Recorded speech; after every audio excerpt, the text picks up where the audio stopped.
Have you ever wondered how much money contract farmers really make raising chickens for Irvines in Zimbabwe? They say it's low risk and high reward because Irvines supplies the chicks and feed, but is it truly profitable or just another big capital game? Today, we break down the real profits, the hidden costs, and the truth about the 30,000 bed contract model. Irvine Zimbabwe, part of the Insco Group, is one of the biggest poultry brands in the country. It supplies most of the chicken you see in supermarkets.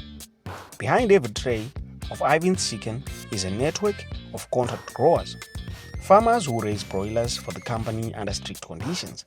Let's look at how this business really works.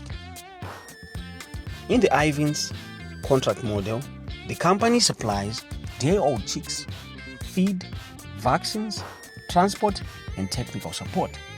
The farmer provides everything else: the land, the poultry houses, water, labor, electricity, and 24-hour management.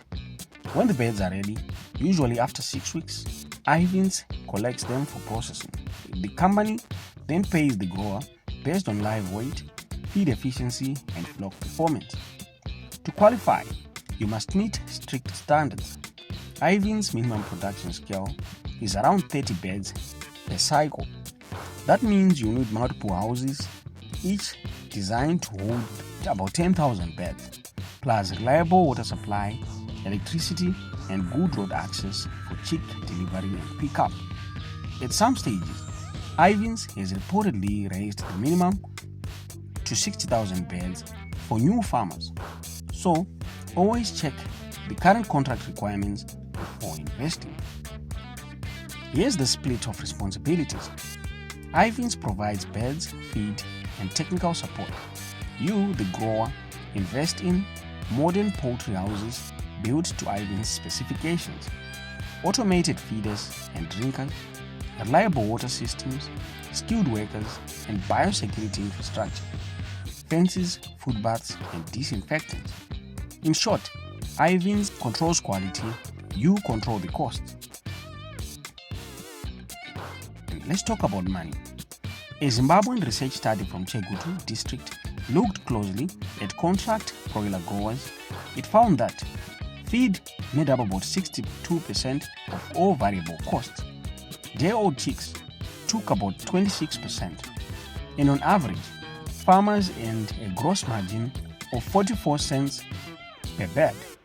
That means after paying for feed, chicks, and medicine, but before accounting for housing and loan repayments.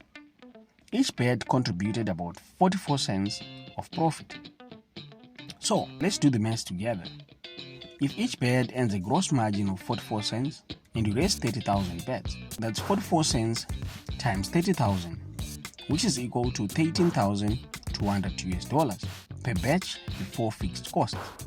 Now remember, that is not pure profit. You still have to cover construction loans, labor, water, and electricity. But this gives us a realistic picture. A gross margin of $13,000 for 30,000 bed cycle. Setting up a farm that meets Irvine's standard isn't cheap. You need poultry houses that can cost tens of thousands of dollars, automated feeding and watering systems, a bowl and water storage tanks, proper waste disposal systems, and biosecurity fencing. Most growers use immovable property as collateral to access credit. That means you are tying up land and buildings to secure your investment. But like any other business, there are serious risks. A few percentage points in mortality can wipe your profit.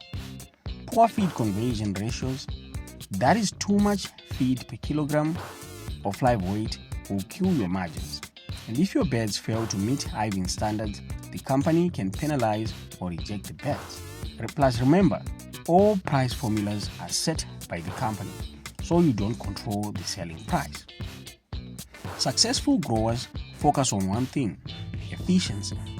They invest in trained workers, reliable backup power, and strict biosecurity.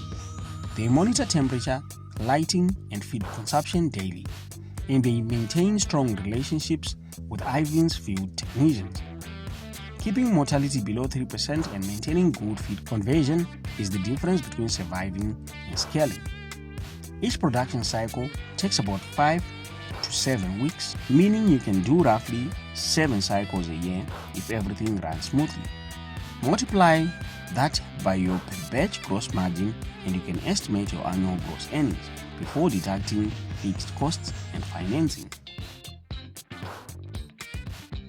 So, what's the bottom line?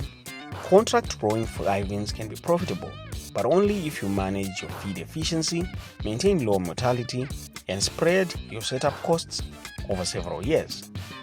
At roughly $30,000 per batch, a 30,000 bird farm might look attractive on paper, but the true success depends on how well you run your operation. Before you sign a contract, always ask for Irvine's latest payment formula and minimum requirements. Read every clause and understand your obligations. Don't forget to like, subscribe, and share with someone thinking of joining the Irvines Grower Program. This is Profit in Zim, bringing you the truth about agribusiness in Zimbabwe.